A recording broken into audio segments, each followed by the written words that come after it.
Assalamualaikum anak-anak soli dan solihah.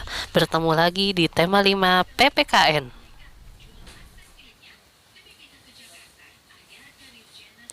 Apakah kalian masih ingat tentang Pancasila? Coba kalian kerjakan kuis berikut ini. Susunlah menjadi bunyi sila pada Pancasila. 1. Esa Maha Yang Ketuhanan.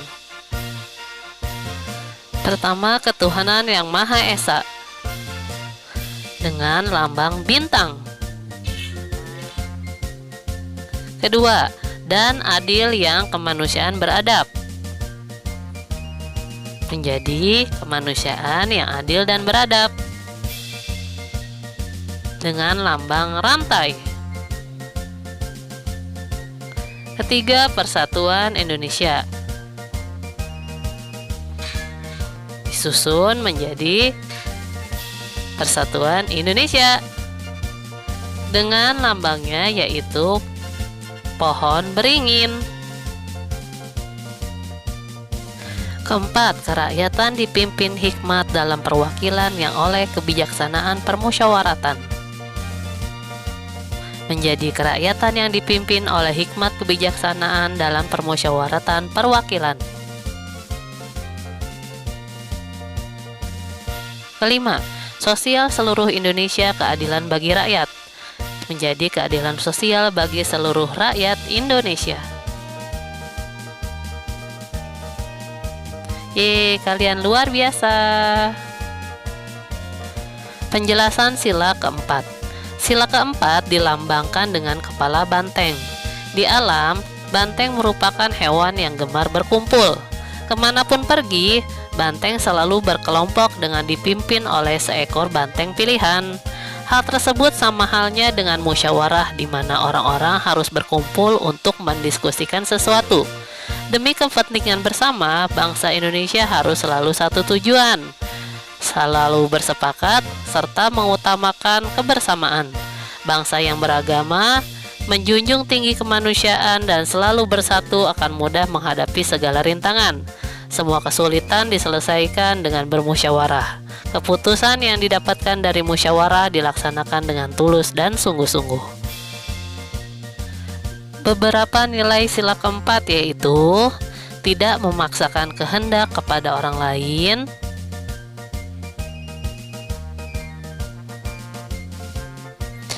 mengutamakan musyawarah dalam mengambil keputusan untuk kepentingan bersama, serta menghormati dan menjunjung tinggi setiap keputusan yang dicapai dari hasil musyawarah.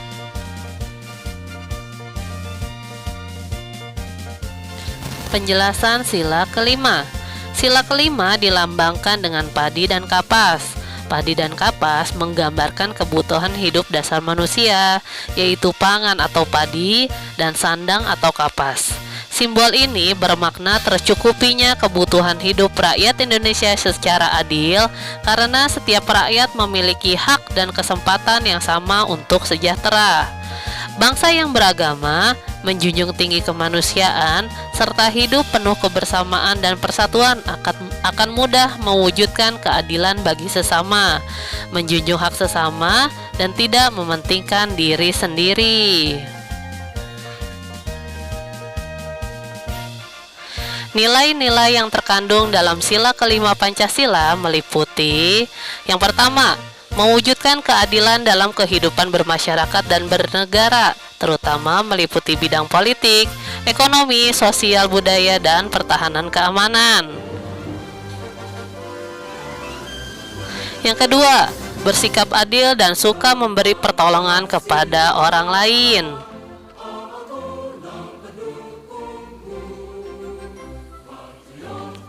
Dan yang ketiga, cinta akan kemajuan dan pembangunan bangsa.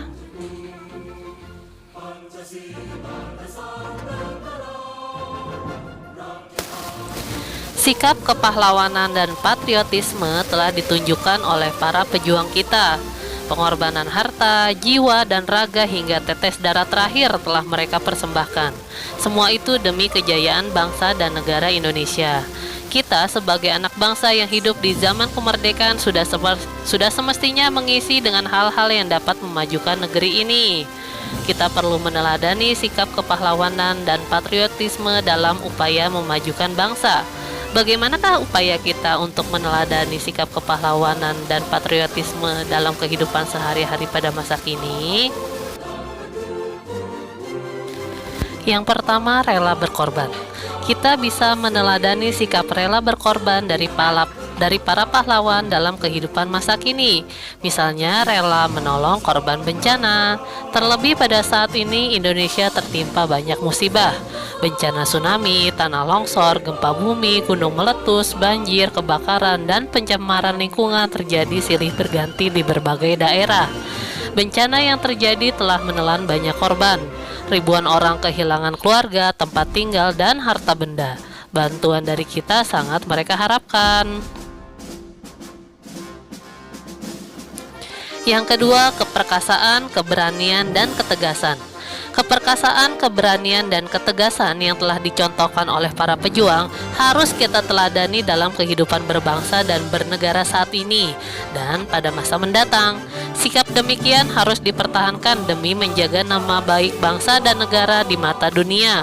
Berbagai ancaman bangsa asing yang mengusik ketenangan bangsa Indonesia harus ditangkal. Oleh karena itu, diperlukan keperkasaan, keberanian, dan ketegasan dalam menghadapinya. Ketegasan ini misalnya diwujudkan dengan menolak segala bentuk penindasan dan campur tangan asing yang dapat memecah dan kesatuan bangsa. Yang ketiga, kerjasama. Semangat kerjasama yang dimiliki oleh para pejuang harus ditanamkan dalam kehidupan kita saat ini. Kerjasama yang dilakukan pada saat ini dalam upaya menjaga keutuhan negara kesatuan Republik Indonesia. Meskipun telah merdeka, berbagai gangguan yang mengancam keutuhan negeri ini terkadang masih berbunculan. Oleh karena itu, kerjasama segenap bangsa Indonesia sangat diperlukan sehingga berbagai gangguan yang datang dapat segera diatasi. Yang keempat, pantang menyerah. Sikap pantang menyerah para pejuang telah mengantar Indonesia pada kemerdekaan. Meskipun perjuangan itu sangat sulit, para pahlawan tidak menyerah. Mereka tidak berputus asa dalam meraih cita-cita mulia yaitu kemerdekaan. Sikap pantang menyerah harus kita teladani perwujudannya pada masa kini, yaitu dengan terus berusaha dan bersungguh-sungguh dalam meraih cita-cita. Dengan terus berusaha dan pantang menyerah, ketika menemui kegagalan atau kesulitan, kita akan terus bersabar hingga mengantarkan kita pada kesuksesan. Yang kelima, cinta tanah air. Sikap cinta tanah air merupakan sikap yang harus dimiliki oleh segenap bangsa. Rasa cinta tanah air perlu diwujudkan dalam setiap perilaku sehari-hari. Sebagai contoh dalam hal memperjuangkan nilai-nilai budaya bangsa Indonesia di era globalisasi saat ini. Seiring dengan kemajuan teknologi informasi, budaya asing masuk dengan leluasa. Kita harus dapat mempertahankan budaya kita sendiri dari ancaman budaya asing yang tidak sesuai dengan kepribadian bangsa. Hal ini dilakukan dengan menolak segala bentuk budaya asing yang bertentangan dengan budaya bangsa. Wujud rasa cinta tanah air juga bisa ditunjukkan dengan mencintai produk dalam negeri. Meskipun saat ini banyak produk luar negeri yang beredar, kita harus tetap mengutamakan produk dalam negeri dan merasa bangga menggunakannya. Dan sikap yang terakhir atau yang keenam yaitu bertanggung jawab atas dasar kebenaran. Sikap bertanggung jawab perlu didasari kebenaran. Kebenaran itu perlu dipertahankan dengan sikap tanggung jawab. Artinya, sesuatu yang benar akan tampak benar, sedangkan hal yang salah akan tampak salah meskipun menyakitkan.